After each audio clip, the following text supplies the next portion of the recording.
미가서 3장 1절에서 마지막 12절까지 말씀입니다. 내가 또 이르노니 야곱의 우두머리들과 이스라엘 족속의 통치자들아 들으라. 정의를 아는 것이 너희의 본분이 아니냐.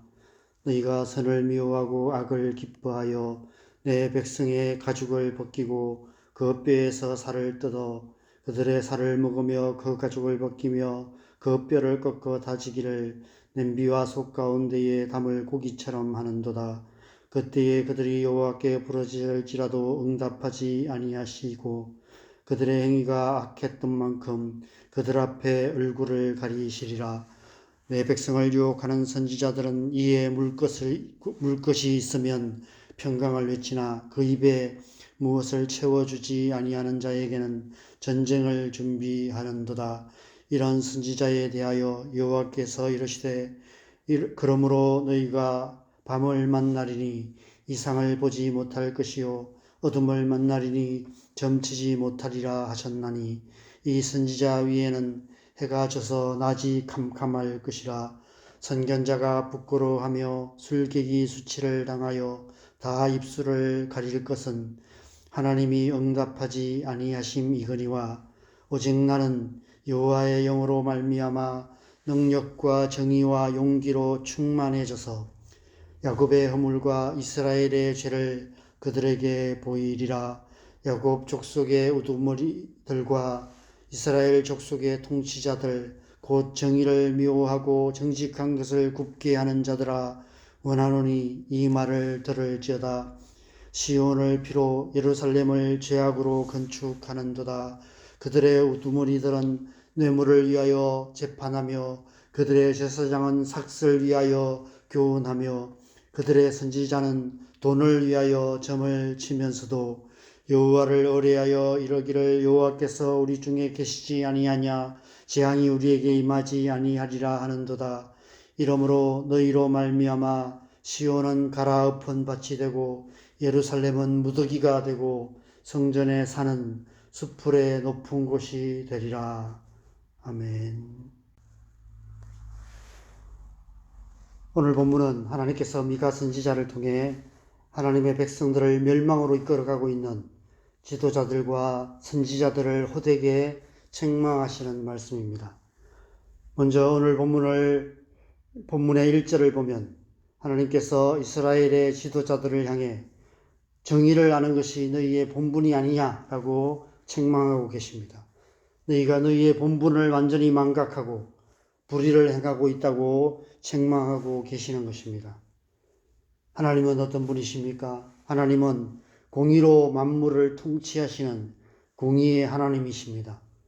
하나님의 나라는 하나님의 공의가 강물처럼 흘러 역사하는 나라입니다. 하나님께서 이 땅의 모든 나라들의 지도자들을 세우시는 이유는 그들을 통해 하나님의 공의가 강같이 흐르는 하나님의 나라를 이루게 하시기 위함입니다. 아모스 5장 24절에서 오직 정의를 물같이 공의를 마르지 않는 강같이 흐르게 할지어다 라고 말씀하고 계시는 것처럼 하나님께서는 이 세상이 공의로 가득한 세상이 되기를 원하십니다. 이 땅을 하나님의 공의로 가득한 하나님의 나라로 만들어가는 것이 지도자들의 본분입니다. 그런데 하나님의 택하신 백성인 이스라엘의 지도자들이 그들의 본분을 완전히 잊어버리고 말았습니다. 하나님께서 그들에게 맡겨주신 권위로 공의를 행하지 않고 사익을 추구함으로 백성들을 착취하는 불의한 세상으로 만들어 버린 것입니다. 그들이 행한 악을 2절과 3절에 이렇게 표현하고 계십니다. 너희가 선을 미워하고 악을 기뻐하여 내 백성의 가죽을 벗기고 그 뼈에서 살을 뜯어 그들의 살을 먹으며 그 가죽을 벗기며 그 뼈를 꺾어 다지기를 백성 냄비와 솥 가운데에 담을 고기처럼 하는도다. 힘없는 백성들을 착취하는 지도자들의 잔혹함과 무자비함을 이렇게 표현하고 계시는 것입니다. 양들을 푸른 초장 실만한 물가로 인도해야 할 목자들이 양들을 잡아 뼈까지 씹어먹는 이리 같은 존재가 되었다는 것입니다. 구체적인 예를 들지 않아도 지난 수천 년의 이 세상 모든 나라의 역사 속에 끊임없이 일어났고, 그리고 지금 현재도 세계 곳곳에서 자행되고 있는 권력자들의 만행들을 조금만 살펴보아도 이 표현이 결코 과장된 표현이 아님을 알 수 있습니다. 5절에서 7절까지는 선지자들에 대해 책망하고 계십니다. 5절에 보면 내 백성을 유혹하는 선지자들이라고 말씀하고 계십니다. 백성들이 죄의 유혹을 이기고 하나님께로 더 가까이 나아갈 수도 가도록 이끌어가는 사명을 가진 선지자들이 도리어 백성들을 유혹하여 그들을 악의 구렁텅이로 빠뜨리고 하나님으로부터 더 멀어지게 만들고 있었다는 것입니다. 그래서 오늘 본문 9절에서 하나님께서 그들을 향해 정의를 미워하고 정직한 것을 굳게 하는 자들아 라고 호통치고 계시는 것입니다. 미가와 동시대에 예언 사역을 했던 아모스 선지자는 아모스 5장 7절에서 정의를 쓴 쑥으로 바꾸며 공의를 땅에 던지는 자들아 라고 책망하고 있습니다. 왜 지도자들과 선지자들이 그들의 본분을 잊어버리고 정의를 쓴 쑥으로 바꾸며 공의를 땅에 던지는 자들이 되고 말았을까요? 그 이유를 오늘 본문 11절에서 이렇게 말씀하고 있습니다. 그들의 우두머리들은 뇌물을 위하여 재판하며 그들의 제사장은 삭슬 위하여 교훈하며 그들의 선지자는 돈을 위하여 점을 치면서도 여호와를 의뢰하여 이르기를 여호와께서 우리 중에 계시지 아니하냐 재앙이 우리에게 임하지 아니하리라 하는도다. 다른 특별한 이유가 아닙니다. 다 돈 때문입니다. 돈에 대한 탐욕 때문입니다. 지도자들도 제사장들도 선지자들도 다 하나같이 돈의 유혹에 사로잡혀 자기들의 본분을 잊어버린 채 정의를 돈으로 바꾸며 하나님의 공의를 헐값에 팔아치우고 있었던 것입니다. 그것은 오늘날도 마찬가지입니다. 오늘 요즘 우리나라 정치권에서 가장 큰 이슈는 통일교와 관계된 정교유착 문제입니다. 그것은 단지 종교적인 문제만이 아닙니다. 그 속을 들여다보면 결국 돈이 문제입니다. 통일교와 정치인들 사이에 돈이 오고 갔고 그로 말미암아 하나님의 공의를 거스르는 불의한 정치적인 결정들이 생겨났다는 것이 문제입니다. 지도자들이 그들의 본분을 잊은 채 정의를 돈으로 바꾸고 공의를 땅바닥에 내팽개쳐 버렸다는 것입니다. 교회는 어떨까요? 우리 그리스도인들은 어떨까요? 교회의 지도자들은 과연 돈의 유혹에 굴복하지 않고 정의를 물같이 공의를 마르지 않는 강같이 흐르게 하는 삶을 잘 살아가고 있을까요?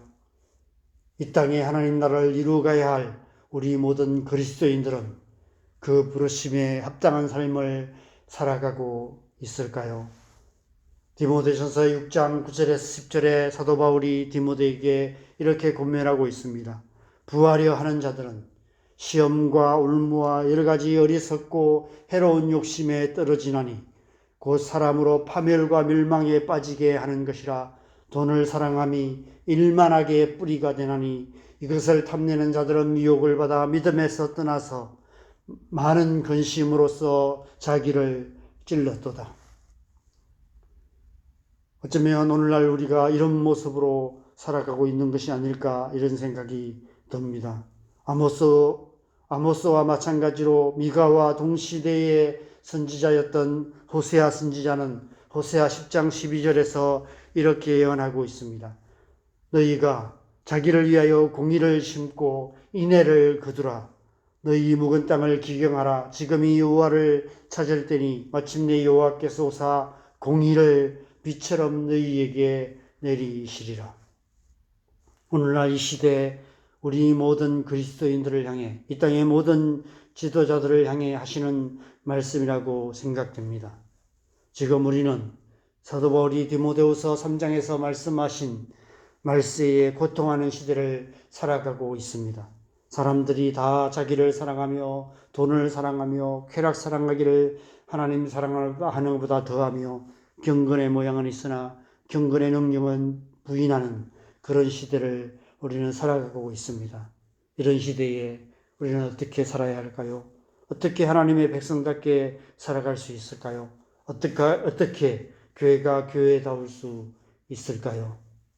호세아 선지자의 말씀대로 자기를 위하여 공의를 심고 인애를 거두어야 할 때입니다. 우리의 묵은 땅을 기경해야 할 때입니다. 그 어느 때보다도 간절히 여호와를 찾아야 할 때입니다. 오늘 본문 8절에서 미가 선지자가 어떤 결단을 하고 있는지를 보시기 바랍니다. 8절 말씀을 같이 읽겠습니다. 오직 나는 여호와의 영으로 말미암아 능력과 정의와 용기로 충만해져서 야곱의 허물과 이스라엘의 죄를 그들에게 보이리라. 지금은 우리가 미가 선지자와 같은 결단을 해야 할 때입니다. 이 땅의 모든 교회, 모든 그리스도인들이 이와 같은 용기 있는 결단을 해야 할 때입니다. 오직 나는 여호와의 영으로 말미암아 능력과 정의와 용기로 충만해져서 야곱의 허물과 이스라엘의 죄를 그들에게 보이리라 결단하며 자기를 위하여 공의를 심고 인애를 거두며 우리의 묵은 땅을 기경하며 여호와를 간절히 찾아야 할 때입니다. 그리하면 마침내 여호와께서 오사 공의를 빛처럼 우리에게 이 땅 위에 내리실 것입니다. 우리의 삶을 통해 온 땅과 열방에 공의가 강물처럼 흐르는 하나님의 나라가 이루어지게 될 것입니다. 이 미가 선지자의 결단은 예수님께서 부활 성천하시며 제자들에게 남기신 마지막 말씀인 사도행전 1장 8절의 말씀과 연결되는 말씀이 아닐까 생각됩니다. 오직 성령이 너희에게 임하시면 너희가 권능을 받고 예루살렘과 온 유대와 사마리아와 땅끝까지 이르러 내 증인이 되리라. 우리가 날마다 성령으로 충만함을 받아야 하는 이유가 바로 이 때문입니다.